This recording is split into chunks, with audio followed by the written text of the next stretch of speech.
Hello viewers, welcome back to my channel. সবাইকে আমার নতুন আর একটা ভিডিওতে অনেক স্বাগত জানাই।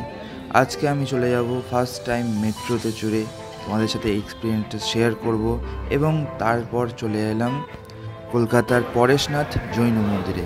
তাহলে চলো বন্ধুরা, আজকে ভিডিওটা স্টার্ট করা যাক। ফাইনালি বন্ধুরা, আমি বাড়ি থেকে বেরিয়ে পড়েছি হাওড়ার উদ্দেশ্যে। তারপর হাওড়াতে নেমে মেট্রোর দিকে রওনা হলাম। একবারে ডান দিকে সোজা গিয়ে যে কাউকে বললেই দেখিয়ে দেবে মেট্রোর জায়গাটা, একদম সাইডে।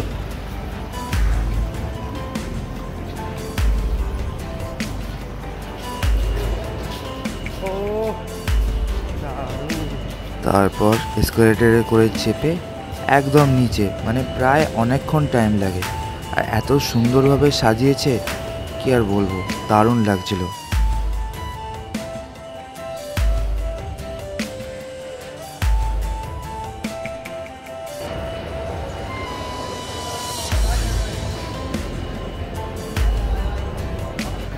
তারপর ধর্মতলার উদ্দেশ্যে প্রথমে গেলাম, সেখানে কিছু কেনাকাটা করে তারপর আমরা যাব জৈন মন্দিরে। প্রথমে টিকিট কেটে নিলাম স্প্ল্যানেডের উদ্দেশ্যে। টিকিট নিয়েছিল 10 টাকা করে পার হেড, পার পার্সনের জন্য।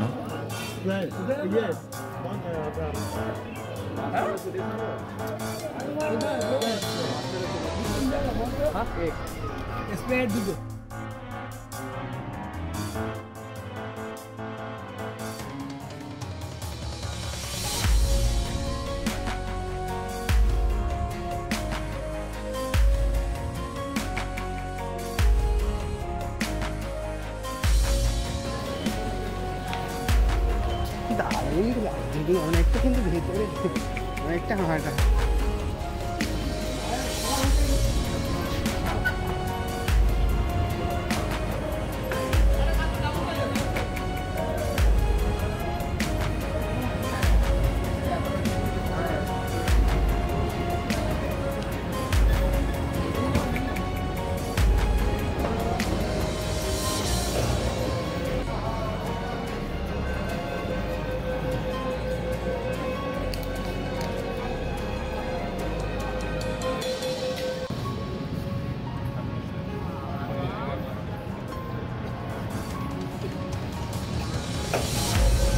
তারপর ট্রেন অবশেষে এসে গেছে, ট্রেনে উঠে পড়লাম।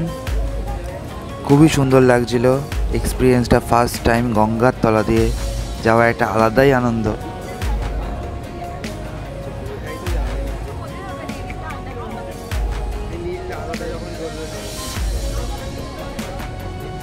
যখন এই চারপাশটা নীল হয়ে যায় সাইডে, তখন মনে হবে যে গঙ্গার তলা দিয়ে মানে স্টার্ট আর কি, গঙ্গাটা স্টার্ট হচ্ছে সেখান থেকে।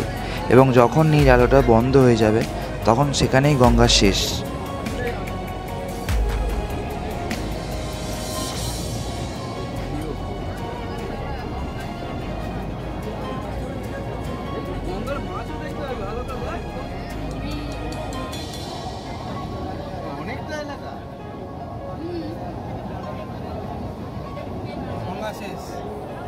এইটাই আকর্ষণ।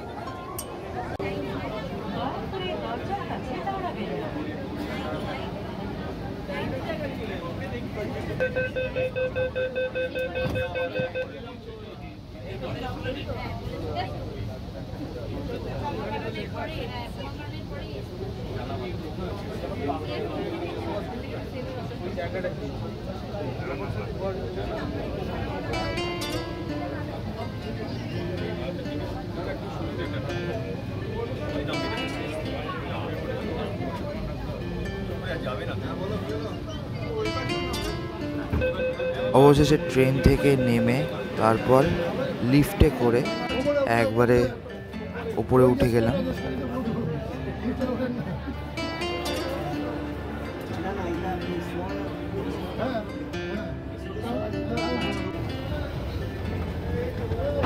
তারপর স্টেশন থেকে বেরিয়ে বাসে করে পরেশনাথ জৈন মন্দিরের উদ্দেশ্যে রওনা হলাম।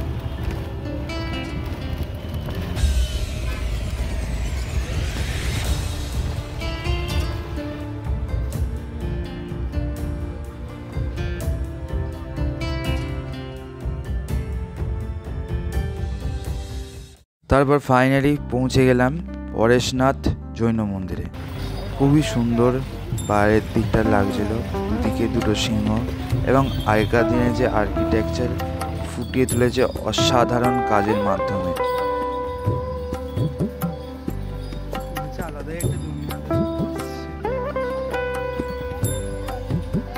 উত্তর কলকাতায় যদি আমি এক টুকরো রাজস্থান বলি তাহলে এই মন্দিরে অবশ্যই আসতে হবে তোমাদের।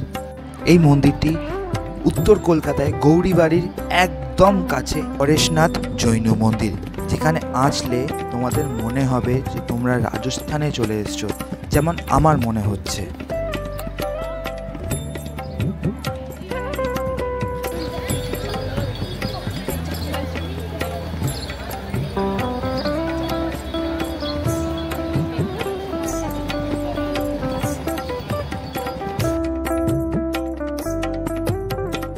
যদি হিস্ট্রি দেখি তাহলে 23তম তীর্থঙ্কর পরেশনাথ, সেই পরেশনাথকেই উৎসর্গ করে এই টোটাল যে মন্দিরটা আছে সেটা নির্মিত হয়েছিল 1867 সালে।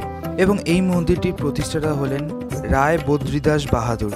তার একটি পাথরের মূর্তি এখানে নির্মিত করা হয়েছে। এই মন্দিরটাতে টোটালি একবারে কাঁচ আর স্টোন চিপের ব্যবহার হয়েছে। আগেকার দিনে খুব সুন্দরভাবে কাঁচের মাধ্যমে কেটে কেটে গোটা মন্দিরটাকে আর কি সাজানো হয়েছে। তারপর দেখতে পাচ্ছ দুই পাশেই এরকম আর কি হাতি রয়েছে, হাতির পিঠে মাহুত এবং তার পিছনে রাজামশাই আর কি চড়ে আছেন। খুব সুন্দরভাবে সাজানো হয়েছে এবং এই টোটাল মন্দিরটাতে অনবদ্য যে কাঁচের কাজ, ভেতরে ক্যামেরা নিয়ে যেহেতু নিয়ে যাওয়া অ্যালাউ নয় তাই দেখাতে পারলাম না। তোমরা অবশ্যই এসো এবং দেখে যেও মন্দিরটাতে, খুবই ভালো লাগবে তোমাদের। একদম গোটা মন্দিরটা খুবই সুন্দর, প্রত্যেকটা কাজ নিখুঁতভাবে করা হয়েছে। মানে ওল্ড ইজ গোল্ড যেটা বলা হয়ে থাকে, সেটা এখানে এসে তোমরা বুঝতে পারবে যে ওল্ড ইজ গোল্ড মানে কতটা সত্যি সেটা তোমরা বুঝতে পারবে এখানে এসে।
তারপরে এই মন্দির দেখার পর আমরা পাশের মন্দিরের দিকে রওনা হলাম। এই মন্দিরের সামনে এসে তো মনে হচ্ছিল পুরো একবারে সত্যিকারের রাজস্থানেই চলে এসেছি, এতটা সুন্দর লাগছিল, মানে কি বলবো, মানে স্পিচলেস। এই মন্দিরটিকে যে আমি সামনে দাঁড়িয়ে আছি এটাকে বলা হয় দাদাজিকা টেম্পল। তাহলে চলো বন্ধুরা প্রবেশ করা যাক।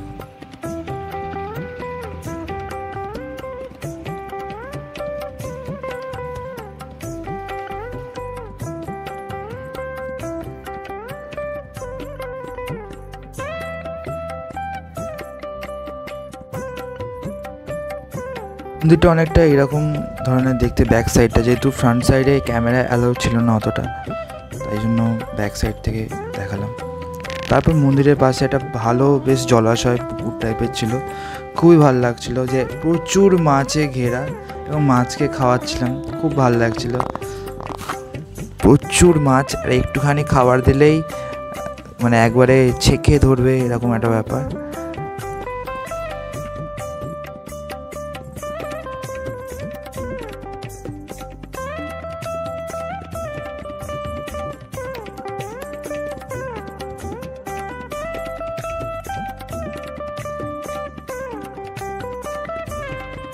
তারপর বাড়ি ফেরার উদ্দেশ্যে বেরিয়ে পড়লাম এবং বাড়ি ফেরার সময় দেখতেই পাচ্ছ দু সাইডে খুব সুন্দরভাবে যে একাদিনের শ্রীকৃষ্ণ বা বিভিন্ন বাণী লেখা রয়েছে। আমি আর স্পষ্টভাবে দেখালাম না, তোমরা এসে দেখে নিও, খুবই ভালো লাগবে। তারপর রাস্তার ধারে এক জায়গায় কুলফি বিক্রি হচ্ছিল, খেয়ে নিলাম কুলফি, খুবই ভালো লাগলো, বেশ দারুণ। গরমের সময় বেশ কুলফি ঠান্ডা ঠান্ডা সবারই ভালো লাগে।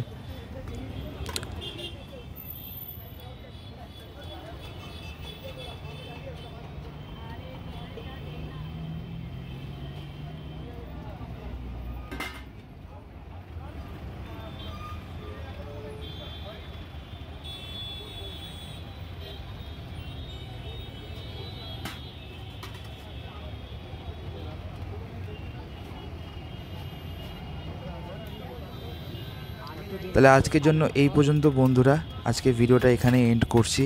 তো ভালো লাগলে অবশ্যই চ্যানেলটা সাবস্ক্রাইব, লাইক, শেয়ার, কমেন্ট করতে ভুলো না এবং এই ভিডিওটা দেখে তোমাদের কেমন লাগলো এবং সেটাও অবশ্যই কমেন্টের মাধ্যমে জানিও।